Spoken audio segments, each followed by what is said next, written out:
on. Don't hurt yourself. Let's see how low you can go. Here we go.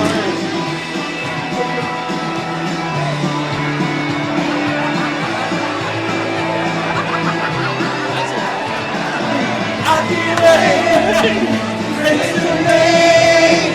I can't wait. Yeah. Where did this all start? It all started, I was a computer animator in Chicago in the late 1980s, like 1989, trying to figure out how to tell stories that actually, I wanted to take what I learned in Sunday school and put it into a form that felt more like, really good Sesame Street or, even MTV for kids. And I started playing around with an animated candy bar. And I'd just gotten married, and my wife said, moms are going to be mad if you make their kids fall in love with candy bars. And I thought, okay, good point. Well, what wouldn't moms be mad about their kids falling in love with? And the next thing that popped into my head was a cucumber. And that's where VeggieTales started, and that was 1990. That's an awesome story. I've never heard the candy bar. Yeah. It was almost Candy Tales. It was that close. This candy bar is so depressed now. You bump into him, he's poor, he's homeless, he's like, I was that close, I had a shot, I had 15 seconds of fame, and he missed out. Where there are vegetables that are living in prosperity, there are candy bars that are living in poverty. So absolutely. Pray for the candy bars. There's an outreach. We're starting an outreach to candy bars now.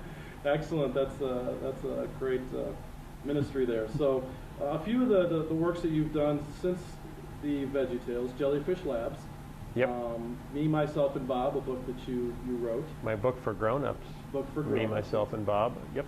A couple children's books that you've written, Sydney and Norman. Mm-hmm. And I love this title, 47 Beavers on the Big Blue Sea. I got that out. Yep. Well, what I really want to ask you about is one of your newest creations, a 13 DVD set. Buck Denver asks, what's in the Bible? Absolutely. I came out of VeggieTales and I was looking back because I wrote most of the VeggieTales videos for the first 10 years or so, and I started looking back and say, okay, that was a great way to teach values, Christian values, biblical values, and to retell specific Bible stories, but it wasn't a format that would work well for actually telling the whole arc of Scripture, the macro story, and explaining tricky concepts like salvation and sanctification and redemption. It just wasn't easy to do in that storytelling VeggieTales format. So I realized what I think God wanted me to do next was to walk kids all the way through the Bible, from Genesis to Revelation, mentioning every single book, talking about all the big themes, and connecting all the dots. Because quite often what we teach them in Sunday school is isolated Bible stories. So it's like snapshots in a photo album, but without the connective tissue. And so what we want to do is tell the entire story of the Bible, which is basically the story of God and what He's done for us, and do it in a way that a whole family can sit down together and enjoy it together and learn together, instead of just giving the kids a lesson and sending them away by themselves. And that's what's in the Bible. Oh, that's awesome. And I totally understand. I know with my kids the same way. Having the stories that connect all the way to the Bible seems like a very important step, and it seems like you've done that with your 13 Yeah, as we've talked with Christian colleges, they've discovered that incoming freshmen, even the ones that were raised in the church, every year seem to know less and less about the Bible. So they're actually having to rewrite their basic Bible curriculum to make it, more and more easy and to assume less knowledge among our Christian kids. And this is a huge problem. Half of adult Protestants in America today can't define the word grace, which was kind of central to the Protestant Reformation. So what we're trying to do is really say, okay, let's go back and cover all the basics, because we have so much great information out there in study Bibles and in commentaries, but very few of us ever read them. We don't dive into our study Bibles and read all the notes and all the articles. We're watching American Idol. Right. And so what I was trying to do is take all that, unlock the study Bibles and the commentaries, and put them in the form of something that the way we like to get information, which is TV, visual media, and that's what we're trying to do. Outstanding. It sounds like a terrific product and a terrific teaching tool for the kids. Something else that you have going on that sounds phenomenal to me, and it's kind of close, near and dear to our heart because of the TV aspect of things. Jelly Telly. Interactive online mini network Yeah, children? yeah. The idea, it's at jellytelly.com, and the idea was to kind of plant a seed for a tiny little Nickelodeon for Christian families. Because you don't necessarily have to go get a deal with Comcast or a deal with, you know, Time Warner Cable to launch a cable network. You can kind of do it online, and almost anyone could launch a tiny little cable network online. The tricky part, of course, is how do you pay for it? You know, how do you market it? How do you make new programming? And so we've really pulled together most of the independent producers of Christian children's stuff that are all contributing their programming, you know, whether it's Thomas Nelson or Focus on the Family or, you know, What's in the Bible is in there.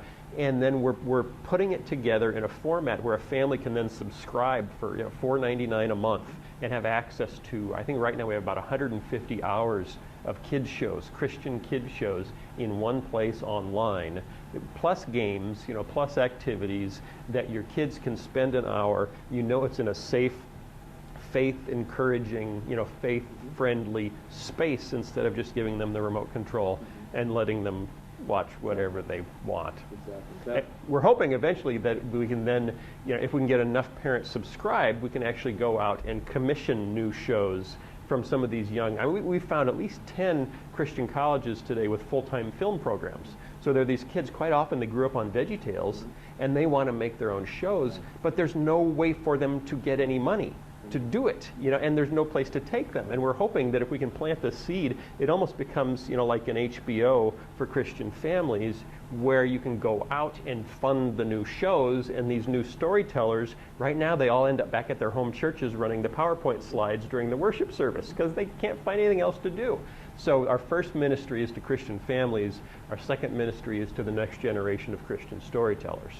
That's phenomenal, and obviously what you've created here, right in line with VeggieTales, and just right down the line with the next products that you've had. You're doing a great ministry for not just the children, but for the adults as well. So I have to ask you, and I'm sure everybody has always wondered, you're the creator of VeggieTales.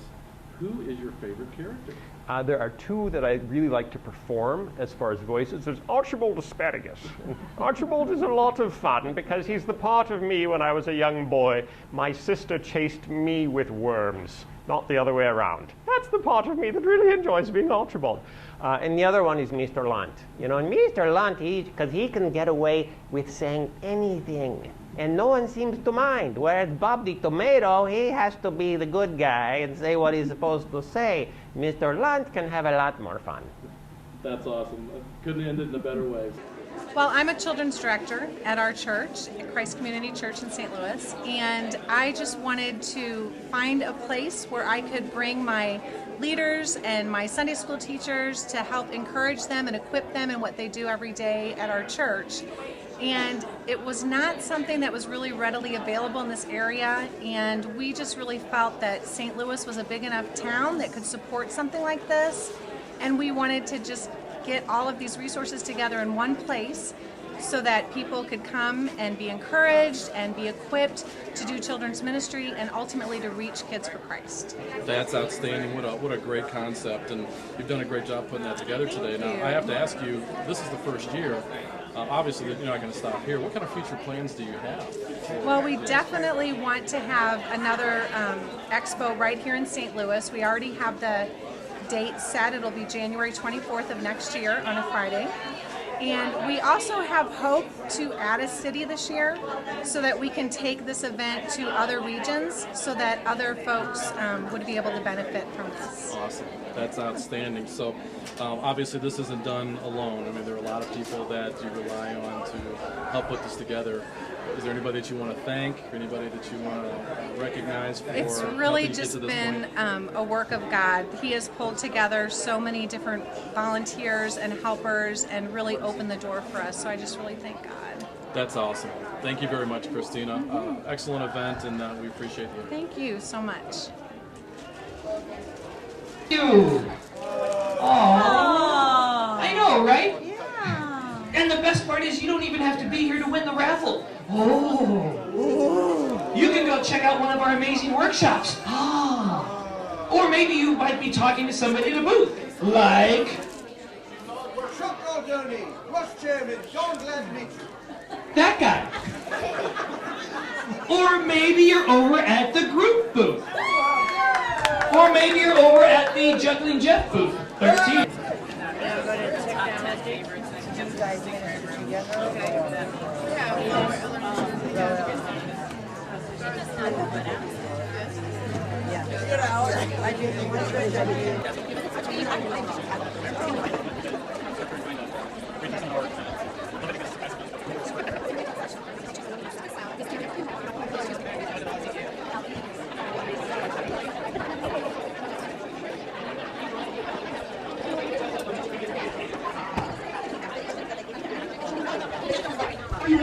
Ladies and gentlemen, I want you to the stage right now. There's a man that you may know. Some of you might be meeting him for the first time. Some of you may have heard about his legendary performances from EBS. Ooh. Some of you may have witnessed his amazing videos. That's right, Jeff Slaughter is a man of many talents. His musical genius is unparalleled by anyone on this stage.